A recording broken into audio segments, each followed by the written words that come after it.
Welcome to Week 3, Courtroom Setup and Planning. For this week, it might be helpful if you print out the Trial Tech checklist that's on the course website. So pause the presentation now so you can print it out and follow along. I've also created a supplemental module for basic skills on the course webpage. If you have any problems or concerns, shoot me an email and we'll go through it together. Some of the skills that are important are to be able to configure the extended desktop and change the resolution of your computer. It's a little different in the courtroom tech environment because you are typically downgrading your resolution from what you work in at home or at work. This is a very tricky but important concept because it trips up many people when they come through the courtroom doors. So we're going to talk about equipment. It's not something they teach you in trial presentation software class, and then we'll talk about courtroom evaluation and planning. So onward with our Week 3 goals. Last, there are a lot of slides this week, but I'm going to try and get through them kind of quick. So the first thing that's very important for a trial tech is to create a routine. You want to do the same thing every day in the same order. You want to set up your laptop when you first enter the courtroom, and it has to be your first priority to get them up and running. I say them because you should have 2 of them. So don't be distracted by what's going on when people first get in the courtroom. Plug in your peripherals in the same order every day. Start your computer the same way every day, usually from complete shutdown or powered off. And what you're trying to do is create repeatability so that you know what works. Test your trial database the same way every day. Have test images that are appropriate for your aspect ratio and test them every day. Have a sound you can play in open court to test speakers and sound levels. Walk your tape and cables daily to ensure no damage. And check with the court clerk regularly to make sure everything is okay. You should also do the same with your legal team. Are they happy with what you're doing? Ask them. Be a good guest and clean up your side. So never assume that you can bring equipment in, or where it can be placed, or where you can sit. It can be a big deal for the tech to sit at counsel table. And also, never assume that the other side will agree on anything like equipment or shared costs, or what the legal team will want, even for a short trial or hearing. Never assume that courtroom equipment will work properly, or that there'll be someone there to fix it, or make sure that there's a replacement if something goes wrong. And last, never assume that Wi-Fi will work reliably in a courtroom. I mean, you probably go in to test it when the courtroom is closed and it works just fine. But when court gets busy and there's, a bunch of people and attorneys and techs and paralegals and the press and clients in there, and there's 50 people in the courtroom, it may overdo the Wi-Fi system and you'll be out of luck if you're dependent on it in any way. So the war room for trial technologists, for the hot seat, it should be a duplicate of what's in the courtroom with equipment and capability. It doesn't have to be exactly the same, but it should be pretty close in terms of the models of equipment used and how it's set up, so that you can practice, test, and QC your presentation. You really want to have something where you can duplicate the resolution of what you're working in so that you can see the effect of a big team environment and how it might work when you get it into the courtroom. Monitor aspect ratios are very important because you don't want to be working in different ratios. We've talked about that a lot. And last, sound. You need some sound just to make sure that the sound levels work okay. You also want to practice your setup. How long does it take for you to set up? Again, routine and consistency are your friend here.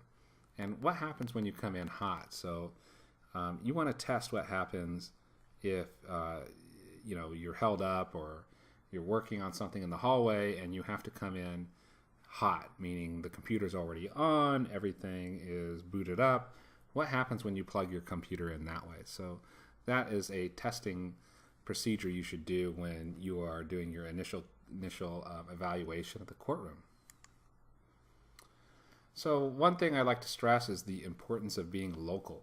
And I mean, by being local, I mean your data. So your data should be local to what's in the war room and what's on your computer. You should never rely on a Wi-Fi connection or other internet connection to make sure that your data is going to make it down to the courtroom. It's not a reliable way of working. And you should also have a backup and a backup for your backup to ensure that you're ready to go if there's a problem. In a moment, we will go through some equipment strategies and run through some commonly used equipment by the tech in the courtroom. We're going to learn about the different pieces of the courtroom and some terminology. And as you approach the setup, you need to consider the different perspectives of the judge, clerk, your legal team, and consider how you're going to reach agreement with opposing on your setup. You should put a lot of thought into your setup and how it will best support your team's style of presentation. For example, individual monitors for jurors are great unless you have an attorney that wants all eyes on them. So think about plans that will strengthen their style of argument, like a single monitor, large monitor, that would be a focal point for their discussions. Most often, though, it is simply the limits of the courtroom, either reasonable or not, that guide or force our choices. The most important rule for me in setup is to be in a location where I can see where the legal team is gesturing towards. Sometimes that is at counsel table, and other times it's a row or two in with the spectators. So renting versus buying equipment. I don't think anyone needs to go out and buy all of the equipment necessary for trial. Equipment is expensive to buy, maintain, and modernize over time. Most firm techs, professional techs, rent courtroom equipment and purchase laptop and software. Vendors like SmartSource and Equipped are industry leaders and know the legal market. And surprisingly, most vendors' primary income stream is not from the legal market, so build a good relationship with your vendor so they'll come through for you when the going gets rough. The benefit to renting is that it pushes the storage and upkeep costs of the equipment on the vendor. You want to be sure to have a conversation with the vendor about replacement times, spare bulbs, leaving extra cables. It is also a pass-through cost to the client. So as you move forward, you want to think about building a trial kit, which is a set of equipment that you take with you no matter what to every trial site. Things like having your own VGA and DA switch, cables and accessories, adapters, speakers, and other companion software like Ultra Edit, video conversion software, and other items specific to your practice. So to summarize, most of us rent the heavy-duty equipment. It depends on how much of a vendor of this service you are. If you're with a law firm, it probably makes better sense to go the rental route for your major equipment and to buy your trial laptops and some basic equipment for switching and cables and things of that nature. So let's go through the equipment. When we're evaluating projectors, there's several factors to consider. Brightness, which is expressed in lumens, is probably the most important factor. But you should also understand the effects of a feature called DLP, which is meant to bring color balance to movies, but it hurts yellow highlighting significantly. It turns yellow highlights brownish, and it really looks bad. Another thing to consider is fan noise. How noisy is the fan on the projector? So keep in mind that the brighter the projector, the hotter it gets, which can mean the louder the fan. And the fan noise may not seem like a big deal, but I've seen judges shut down the projector mid-trial because it's too noisy. And that's because its placement tends to be close to the court reporter and jury, which is between the judge and the witness, and jury and court reporter. So it creates a real distraction. It's a serious issue. So you need to test the placement and sit right next to it and imagine the fan spinning up, especially if you're in a hot courtroom. There's a lot of variety in this space, so while my firm owns a few projectors, I tend to rent them and ask the equipment company to bring more projectors than one so that I can test in the environment. It's usually no big deal, so don't worry about asking them to do it. They'll charge you for the one that you end up using. And it's increasingly hard to find a projector without DLP.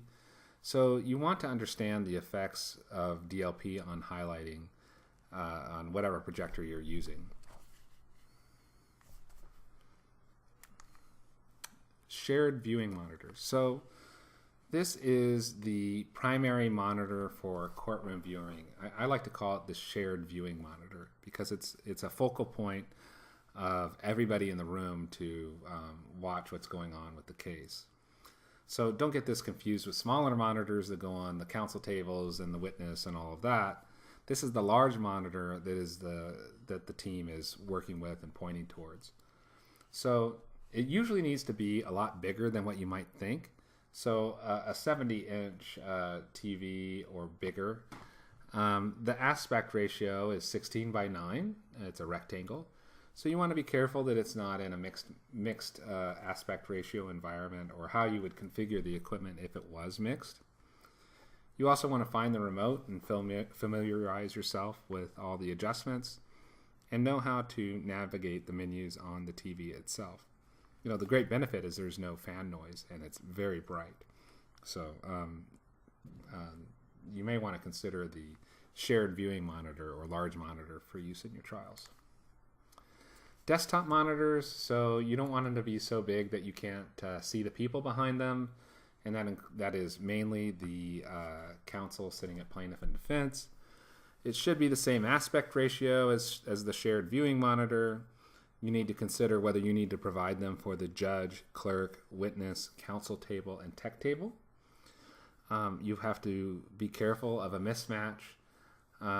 So the legal team doesn't look like they have a bunch of monitors on their table and then the other side has nothing. So if that happens, that's a mismatch, and they don't want to appear like a David and Goliath situation. So you know, if you order a bunch of monitors and you realize the other side is not going to go that way, you need to bring that to the attention of the legal team and make sure that they're okay with it, and get those monitors off the desks as soon as possible if it does.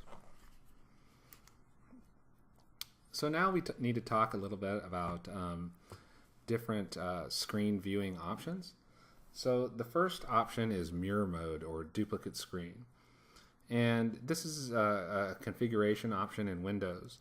So you want to consider this when you're first starting, because mirror mode doesn't require a lot of technical knowledge. You just, or whatever you see is what you get. So it's a great way for beginners to get in the courtroom and not be overly worried about their technical setup. But it's not an extended display where you can be working in one area and viewing in another. So if you look on the left side of this screen, that's the working screen for trial director, and the right side of the screen is the presentation side of the screen. And what's happening here is someone is preparing an exhibit on one side while presenting an exhibit on another. So, and that happens quite a bit. You may be given a thumb drive with some exhibits and you need to do some work. So, but in the meantime, you still need to be pulling exhibits up on screen and highlighting and doing all of that stuff. So, extended screen is the strongest option for trial presentation, and there's equipment that makes it an even better option. So the DA switcher is just key to really being able to maximize the extended screen. So we talked about not wanting your presentation images to look like a weird egg previously. And what this is talking about aspect ratio issues. And the aspect ratio is the proportion between the width and the height of a picture expressed in units. So you've heard us talk about 16:9 and 4:3. 16:9 is pretty much a rectangle, and 4:3 is kind of almost a square. But so we represent the shapes as a rectangle or a square, 16:9, 4:3. And the issue where your image ends up looking like an egg is a pretty common one, but it occurs in two situations. First, when a presentation is created on one type of aspect ratio but presented on another. So you create the presentation on your cool work computer or with all the bells and whistles, and then try to present it in court, and it turns out like this. Or the monitors in the courtroom are mismatched because that is the court setup, or you plan badly. These issues are entirely preventable. Truthfully, 16:9 is largely wasted in the legal community. Depo videos are narrow and focused on the center of the screen, the deponent. And the same for most exhibits. It's a document that's in the center of the screen. So you should be thinking in the back of your head how you'll deal with any mismatch in aspect ratio between yourself and the court, but also legal team members and vendors. I once had a vendor tell me, "It's our job to make the presentation and graphics. How you get it on screen is up to you." Whoa. That's all I had to say. And quick side note, be sure your attorneys know you need some input with the vendors, or the vendors will simply bypass you despite what you might need for trial. So we had a pretty good talking to with that vendor because the attorneys I work for value my opinion and understand that what goes up on screen reflects upon them. So a vendor complying is very important.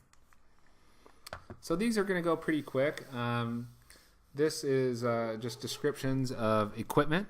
And so the first one is called the DA switch. And this is a single input switch with 2 outputs. And what it allows you to do is to have a local monitor to the trial tech table while also presenting to the entire courtroom. That's important because if you switch over to opposing counsel, you can keep your local monitor up rather than receiving a signal from a VGA splitter. I posted a video on this issue online. It's a companion video for this class, and you might want to take a look at it if you have a chance and are confused. Or just, again, give me a call or an email and we'll chat it out. The next is the VGA switch, and as you can see, the red is the various inputs and the orange is the outputs. What this allows you to do is put a variety of inputs into this switch. So your 2 trial laptops, maybe a document camera, maybe a single input from opposing counsel who would then in turn also be using a switch. And all that goes into the one switch, and then you can choose which input you want to use at any particular time, and it will send the signal via the output to a VGA distribution switch. And this is a distribution amplifier that splits the signal and distributes to separate outputs. And what that means is you've created something on your local laptop, it's gone into the switch, and now it's going into this splitter that will send the signal to all the different counsel tables, the witness, the big shared viewing screen, maybe the judge, the clerk, wherever you've set up a monitor, that's where it's going to send the signal to. Tables and furniture.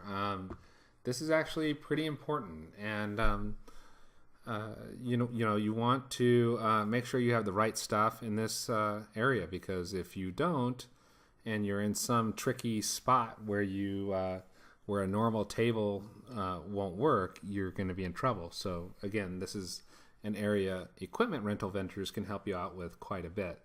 And yes, if you look in the lower right hand corner, I've included a seat cushion.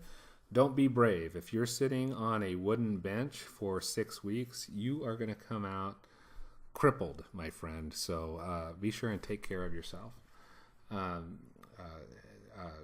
Have a good chair if you can. If not, some padding. You see a curtain there that we would use to wrap around the table to avoid the jury being able to see the cables and wiring. Take a look at the companion video that I created. It'll tell you a lot about this issue. In the center on the right, that is called a projecto stand. And I've used those for everything from holding a projector to it's been my trial desktop for my trial working desktop for computers and equipment. So it's adjustable legs and all of that kind of thing. So it's a very versatile piece of equipment, and I might get 2 or 3 and line them up in an unusual situation. On the far right, there's a big screen, shared screen monitor stand. Those are kind of pricey, but well worth the price of admission. Bottom left is called a spider legs table, and what's great about this is it can fit between the rows of chairs in the audience if you have to work out in the audience. It's very uncomfortable to do, and it's very hard to set up. So I've used a combination of projecto stands and spider legs tables when I've had to be out in the audience. Cables and accessories. You want a variety of cables and cable lengths for VGA, power, you name it. You want some adapters to be able to have some flexibility.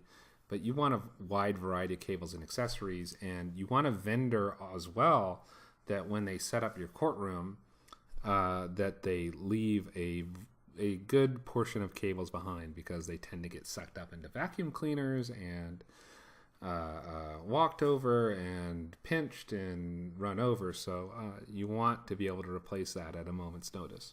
And it's one of the reasons why we test as soon as we get in the courtroom.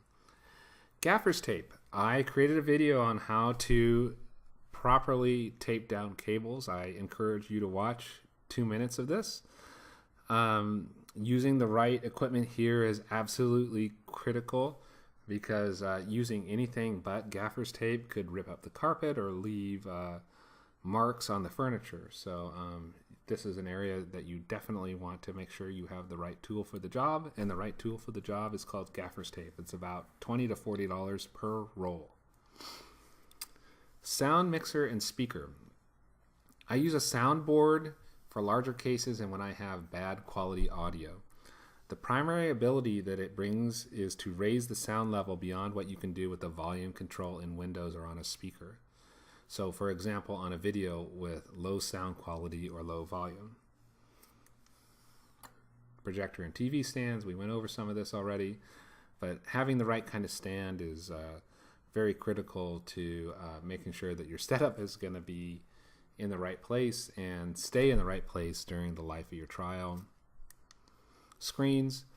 Don't assume that any screen will work. There are times in LA Municipal where it goes on top of a bookshelf or in an aisle. In each of those situations, it would mean only one of these two screens would work. So the screen on the left works great if you're putting it up on a bookshelf somewhere, but that would not work in an aisle, and you would need the screen on the right, which can be raised quite high. Another technical skill you should have is the ability to add external monitors. And adding an external second monitor allows you to work on the computer on one screen while presenting on the other. And this goes hand in hand with the extended desktop and DA switch. For troubleshooting, always check the cable going into your computer before plugging it in. So in other words, if you look at the picture here, you can see there's some bent pins. And that happens a lot in government courtrooms because people are very abusive to the equipment. And you want to make sure you take a look at that and test it before you ever go into the courtroom.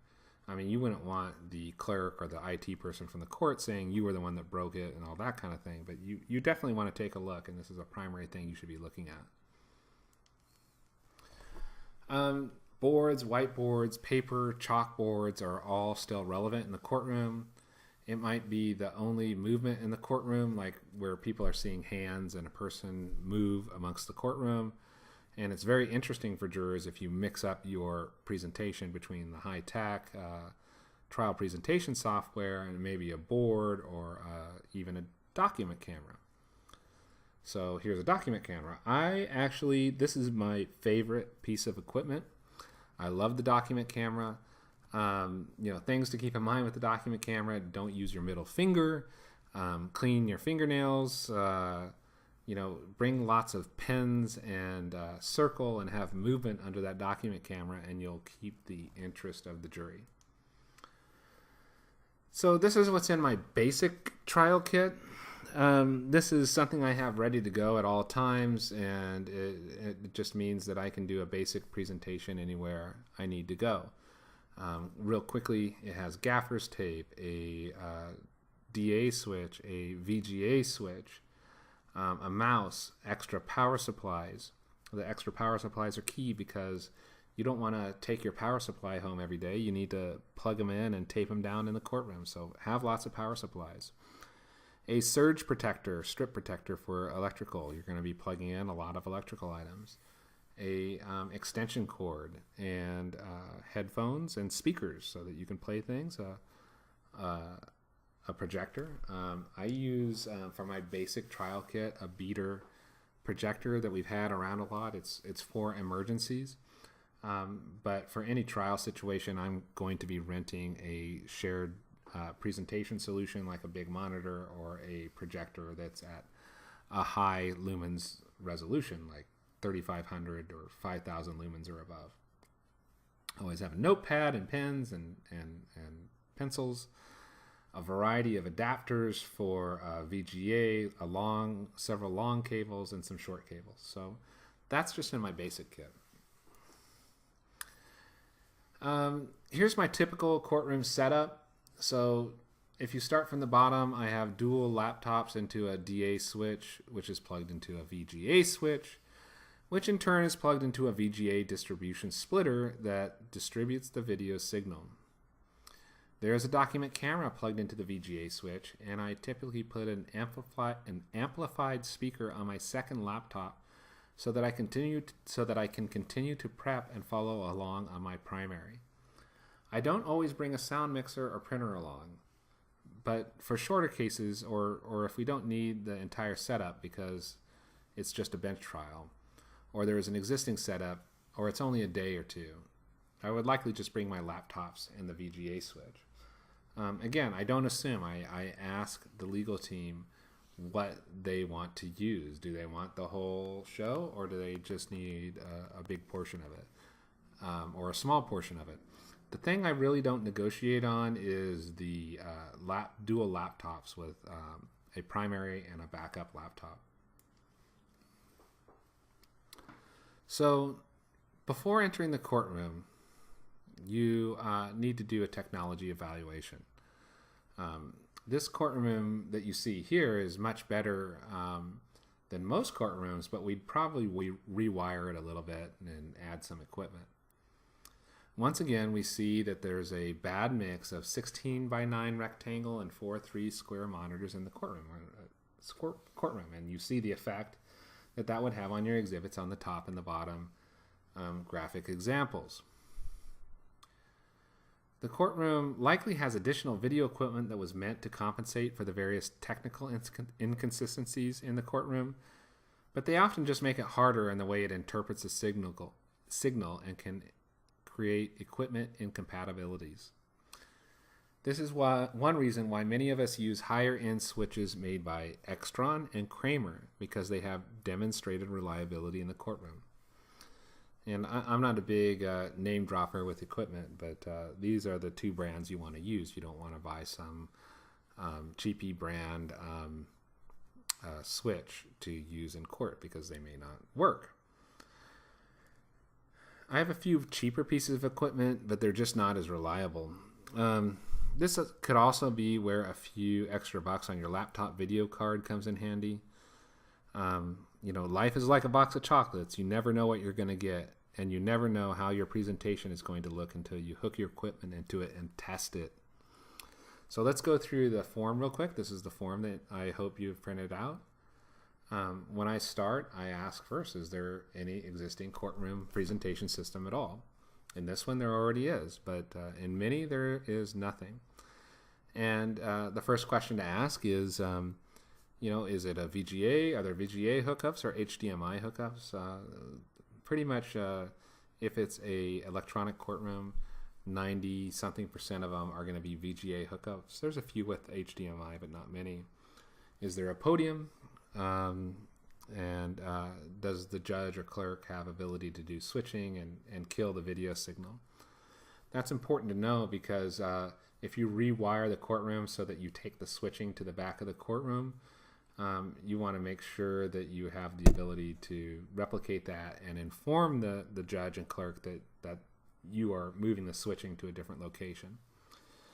You want to know where the video access point for the courtroom system is. So that means where is the input for the trial laptops. There's been this kind of strategic decision by courthouses to make it so that attorneys can just go up to the podium and plug in their laptop. But that really doesn't work for a number of reasons.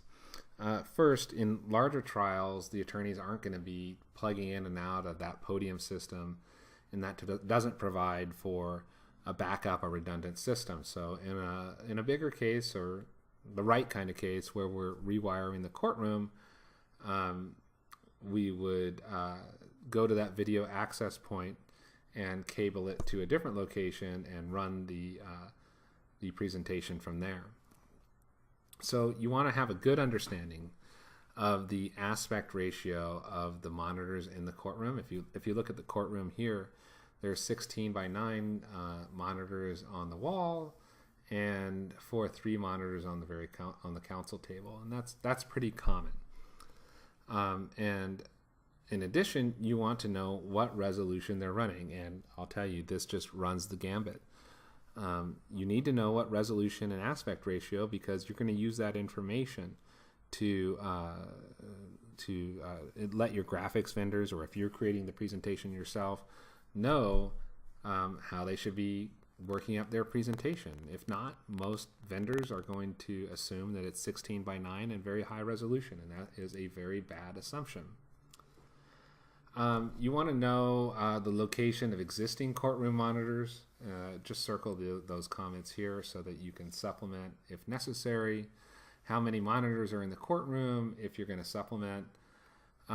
Is there a projector or large monitor for shared viewing? I'm talking about the question at the lower portion of the screen. Lots of times attorneys are going to want us to, or legal teams are going to want us to bring in an additional projector or large monitor in the example here. I don't see anything looking at that courtroom where they would be able to read the fine print from a document, even if it was blown up. It's just the monitors are just too small. Even the big ones are too small. You want to know the quality of the displayed image, if there's accurate colors, because maybe you'll go all black and white in your presentation. Are the highlight colors accurate? Are there remote controls available in the courtroom? And should we consider a replacement or supplement of the courtroom equipment? Take a look at this high-tech courtroom. This is an advertisement and looks pretty cool, but it's a mess, and it's everything that's wrong with high-tech setups, everything that could go wrong with a high-tech setup.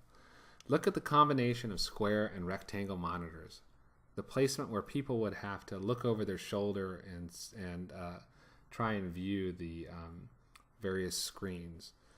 Or look at the document camera in the back of the room, where it is nearly inaccessible and might require the attorney to turn away from the judge and jury. There's more, and this is typical and makes me mad. The tech does not have redundant equipment.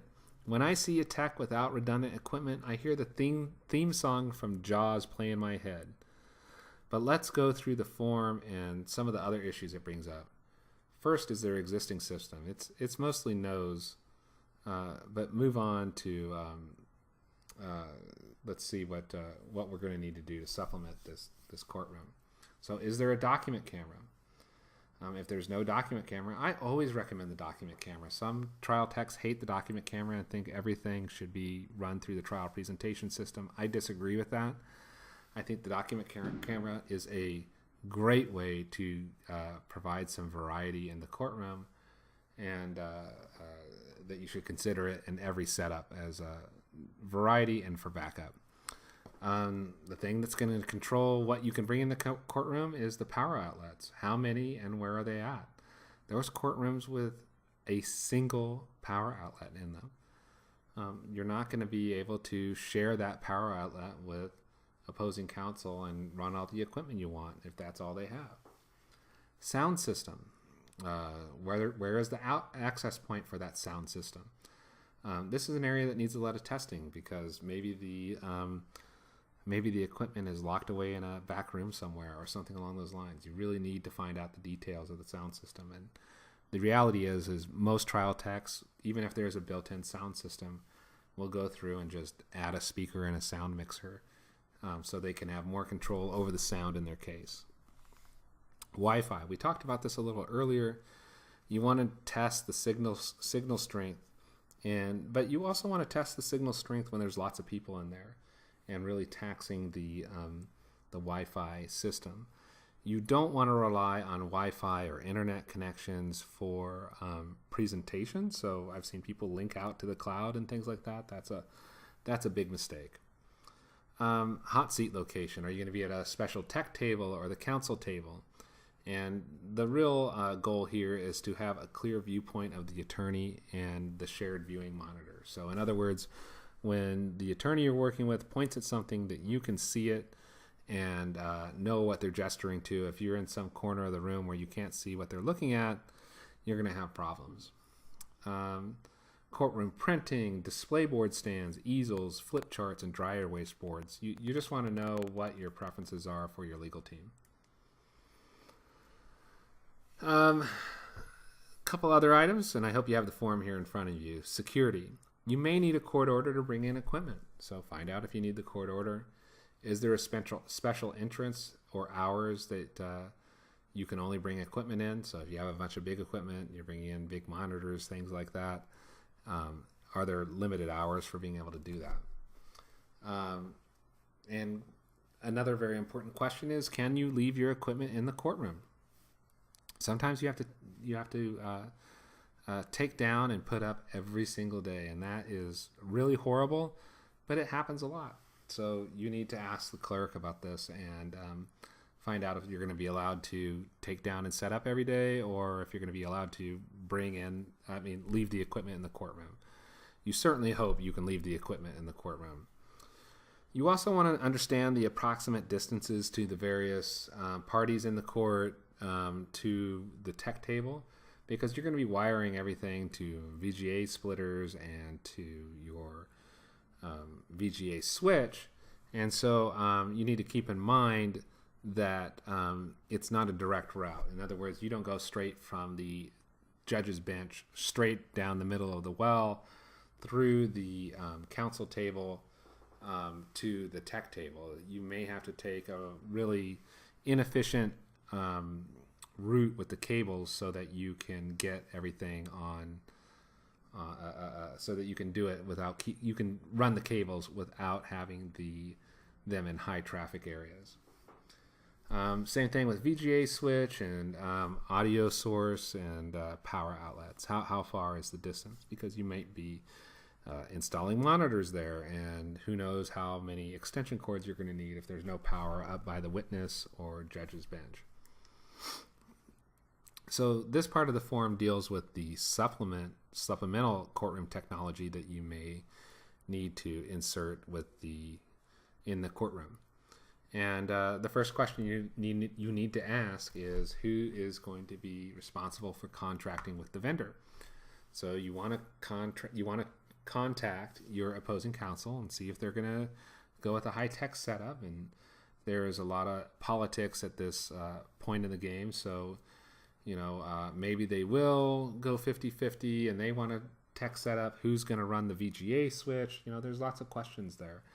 But I find if you kind of take the lead and do a bunch of testing and go to the courtroom, that it becomes a foregone conclusion, because you go to the first meeting, you go, well, I've been to the courtroom and I've tested everything, and here's the things that I found out.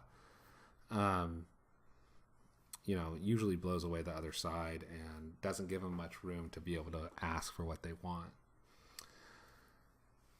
So yes, you want to know who the vendor is, who's going to have control of the VGA switch, and whether you need that court order to bring in equipment.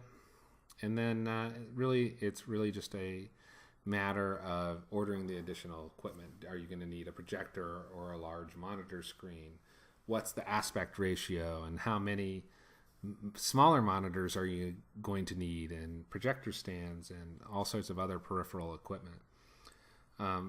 Where are you going to put them? If you're supplementing, oftentimes you're adding the counsel table monitors, witness monitors, judge's monitor, along with a shared screen for the entire courtroom.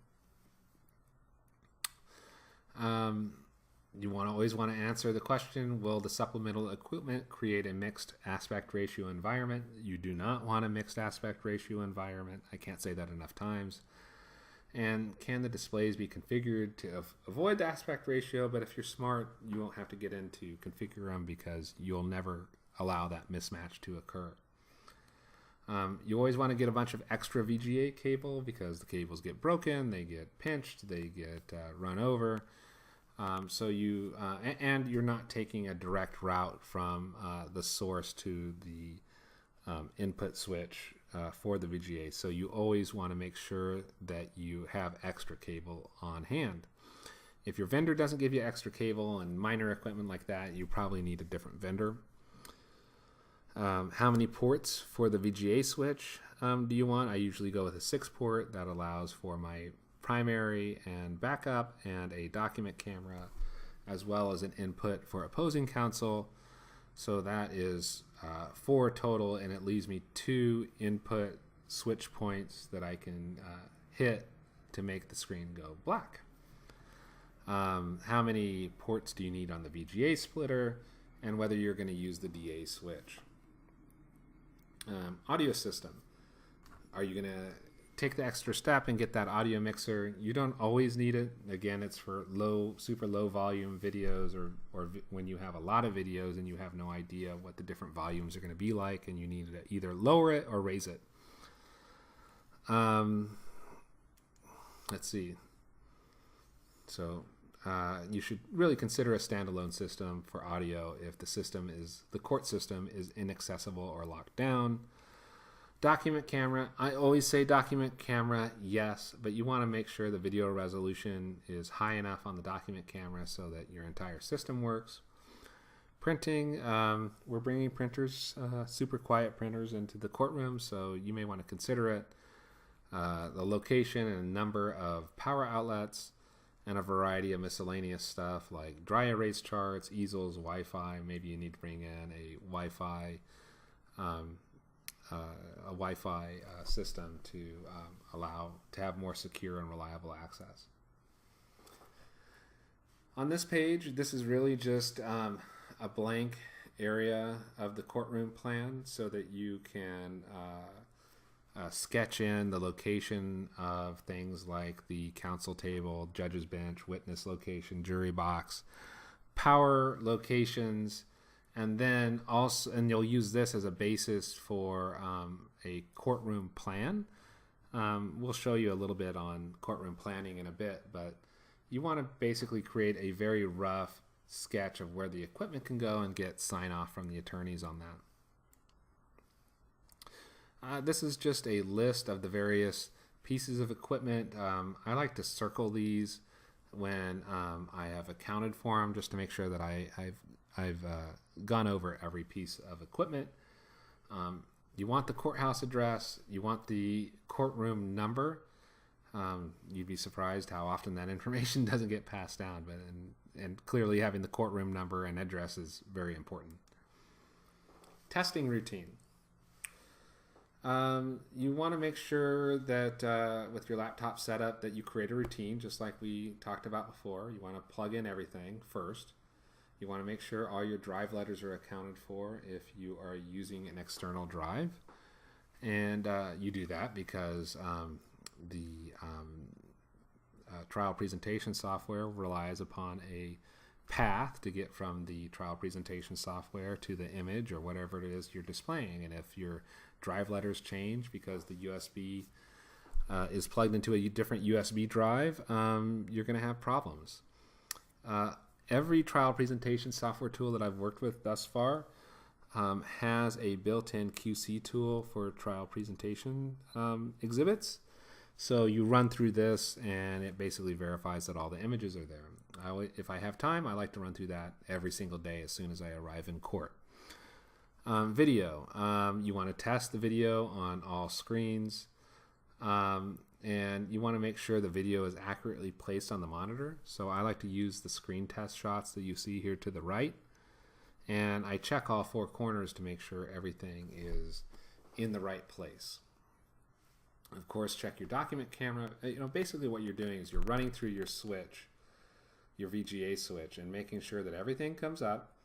You're making sure that the for each item that you click on the next on every input, you want to make sure that all four corners of the screen show up, and that it's accurate as to your knowledge from when you first set it all up.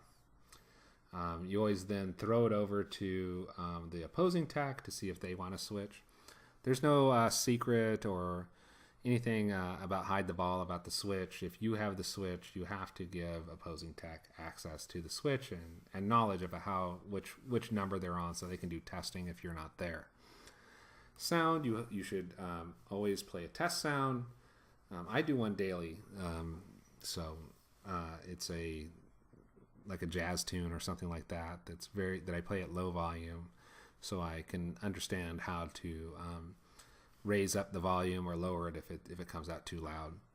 And if time is allowing, I always check the tape and cable connections. I check with the clerk, and I tell the legal team we are ready to go, so that they know we're ready to go. At the end of the day, I check with the clerk and legal team to ensure everything is working okay. I want to be humble and helpful and make sure that they're happy. I clean up the courtroom as much as I can for my side, and I get ready for the next day. So here's some courtroom setup examples. And when you analyze the courtroom, what you want to do is understand the preferences of the legal team, court staff, and judge, and opposing counsel as well, because there's definitely going to be conflict there, and you're going to have to figure out how to settle that conflict. You're going to need to know where the power sources are. Where will equipment be placed? It's not you just deciding where it will be placed. You have to do it in conjunction with the court clerk and judge and opposing counsel. There's just so many different inputs here. It's a very complicated procedure, and if you come in and say, I'm putting the computer equipment here, here, and here, they're quickly going to think you're they're going to think you're crazy for for trying to take over their courtroom. You want to know the sound level of equipment, and that includes potentially noisy fans on projectors and other things that have noisy fans. You want to know and start thinking about the pathing for the cables. Again, you don't want to go a direct route unless it avoids all high traffic areas. They usually don't. You want to know if there's a special order to bring equipment in, if there's a loading dock and limited hours for bringing your equipment in. So this is a federal courtroom in Minnesota, and I worked in this courtroom. It was a great courtroom experience. The equipment is pretty good, but we supplemented it significantly to allow for switching from the back of the courtroom. I sat in the center to the right behind counsel table, but before the audience. So I had to sit on the wooden bench on the right. It was a great courtroom run by great people. The opposing tech didn't have a switch and all the equipment associated with the switch, so he sat at counsel table to the left. We wanted to suggest to bring a brighter projector in, as the one in court was showing its age. That request was rejected. So we wired the courtroom to the clerk's specifications so that we could switch from the back, and we were sure to put the tech table where I could see what the legal team was gesturing to. We added a couple extra monitors for both sides and wired everything so it could be run from the back of the courtroom from a VGA switch. The clerk appreciated the load, the responsibility being removed from their shoulders. So this is an evidence cart. It's in many federal courtrooms, and it has varying degrees of success. The equipment is configured a little different from courtroom to courtroom. It shouldn't be. But basically there is a document camera and a control panel, a monitor with a touch screen that you can annotate, and a DVD and VCR system in the cart itself, along with a VGA input. As you can see at a busy trial, having every attorney walk up to this evidence court, plug in the computer, make sure it's working, and do all of those kinds of things really is impractical for a number of reasons. It would probably have the effect that it would greatly slow down court to have everything run by this central podium. And so, again, the solution is to take that computer input, that VGA cable, and run it to the back and let a tech run it. The annotation monitor, it's a great idea, but the truth is it's a touch screen, so people accidentally touch it the entire time. By people, I mean witnesses accidentally touch it the entire time. So do counsel, and they don't know how to turn off the annotation, so it throws them off sometimes. I always make it a point to understand the annotation monitor specs, and so I can turn it off if possible and take the whatever annotations accidentally applied off screen. Courtroom diagram. This is the diagram of the courtroom that you just saw. So you see the judge in the middle. I'm going to go back real quick. So jury on the left, judge in the center, witness right below the screen, counsel tables on either side, and a podium in the middle. So here is the diagram of that, and it gives me the basic understanding of the pieces of equipment that I needed to know.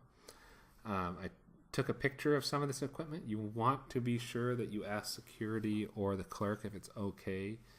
You take a picture. You need permission here to do that, and it's a very important thing because it's a security issue for them. And they don't want to see any of these pictures online or anything along those lines. It's a little bit of a weird thing since they also have a manual online that shows the courtroom, but you want to comply with the rules, and you don't want to be the guy that gets caught posting pictures of the courtroom online for no good reason. So these pictures were taken with permission. And what it shows is in the center, the podium VGA. So there's just this VGA cable that is dropped to the ground. So what we did is take that cable and run it to the back of the courtroom, as I explained, and also did some things with the document camera and the various DA switches, which were already in the courtroom. We had added some additional monitors and made sure that those switches were actually hooked up correctly because nobody had taken care of the switches, and so there were bad VGA pins, and people had put the courtroom back together in an incorrect way so that it didn't work right at times. So you always want to check every piece of equipment, have a pretty good understanding of how it works, and so that way you can either supplement and do something good with it or pivot in your presentation strategy. Last, every table, including the podium, had a dial to adjust the screen position, and every single one of them was independently configured. So that was a little painful, but it's something we got through. This is another diagram. So as you're seeing, there's multiple diagrams created here.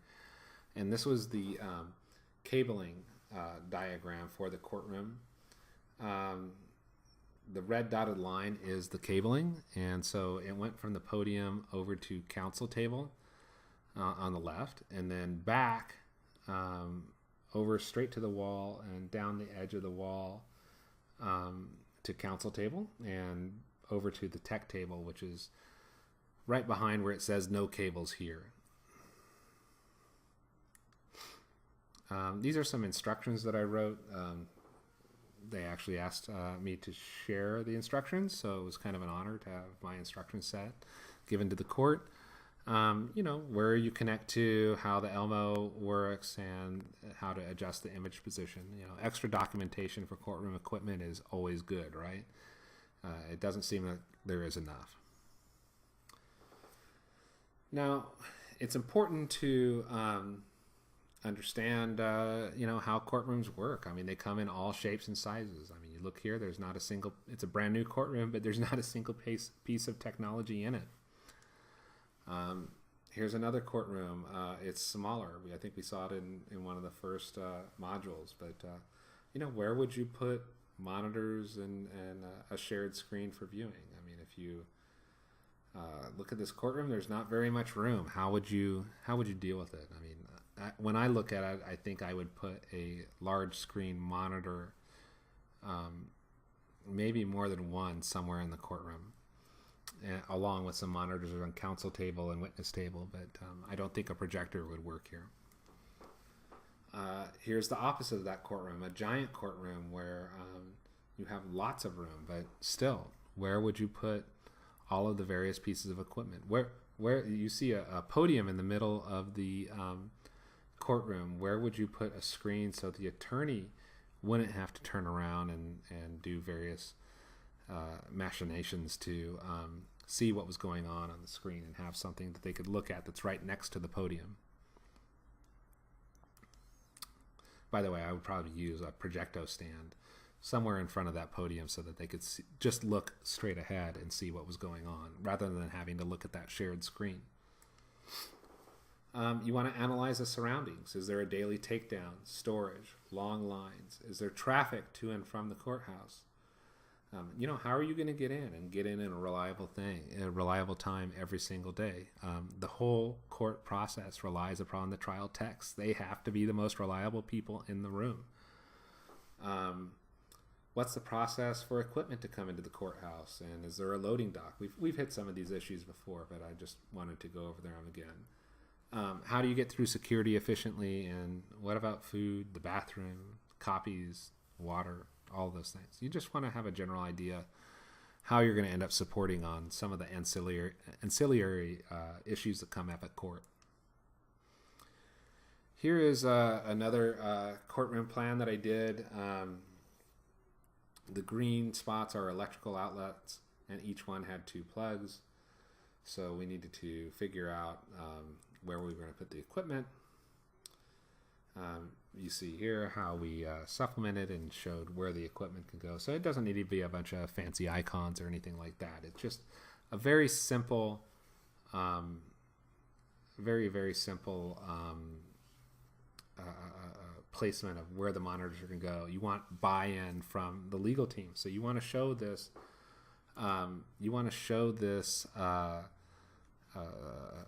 A schematic of the courtroom and your plan of the courtroom to make sure they're okay with it. I've gotten into courtrooms and people have said, you know what? Now I want 2 monitors on every counsel table. Okay, well, how are we going to do this? In an hour. We did it. Planning equals consultation. So, you want to think, what is the potential data volume? How much video? Have they started identifying clips? You want to refer to the time estimates below to which we've seen before, to the known population of video clips and exhibit volume, so that you can start creating some estimates, because people, including attorneys, just are not real about the amount of time it takes to plan an appropriate trial presentation system. How much video syncing is going to need to occur.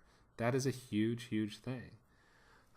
What about data conversion and the prep and testing for equipment? So, there's things that just need to move forward, whether the case may settle or not.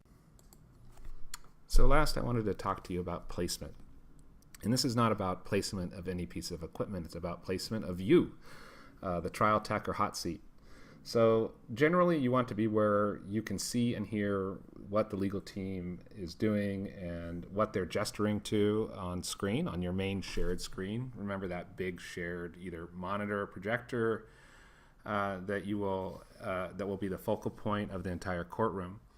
I always prefer sitting at counsel table if I can, but that's not always an option. So, I would say 70% of the time I'm in a really uncomfortable location in the courtroom at a tech table with a curtain and all the things that we explained earlier. Sometimes the techs from opposing sides are sitting right next to each other. So, that's not unusual at all. That may be because of the power outlets or just because that's where the only space is in the courtroom. I always try to use a privacy screen on my laptop because remember, the audience is going to be right behind you looking over your shoulder, because you're going to be more interesting than anything going on in that courtroom at that time, with a few exceptions. But everyone's going to be looking over your shoulder and being kind of nosy as to what you're doing. So consider privacy screens on your laptop, and just be in a place where you can see what the legal team is pointing at, gesturing, and asking you to highlight and call out. Last, this week's assignment, I want you to find a picture of any courtroom you can. It doesn't matter if it's a science fiction courtroom or a real courtroom or a courtroom diagram. Just find a picture of a courtroom and evaluate the courtroom using the trial tech checklist provided in this week's module. I'm not looking for perfection here. I'm just looking for you to be able to go through and show you can evaluate the courtroom. One assumption for the assignment is you cannot be sitting at the counsel table for your courtroom plan. So tell me where your tech table would be set up, and you can provide an opinion on what equipment you might use in the courtroom, like a large monitor or projection screen. Remember, I like the large monitors in smaller courtrooms where they can be placed close to the jury box, where you may not have an option because the courtroom is really small, or a large projection screen if you have a large courtroom and a good bright projector. Let me know what kind of monitor or projector you might use. Not model, I'm just talking about whether you would use a monitor or projector. And then your other setup options, like monitors on each counsel table, witness, judge, are you supplementing or just building one from the ground up? And I want you to draw that courtroom plan either in the trial tech checklist, or you can put it in PowerPoint or draw it using pencil and paper and scan it. It doesn't matter. Just give me a copy of where you would how you would diagram the courtroom. Be sure and include labels for power outlets and VGA cables and VGA power. I mean, not VGA power, but power lines from the outlets to your tech table. So good luck. If you have any problems or questions, just shoot me an email or give me a call. Okay, thank you very much.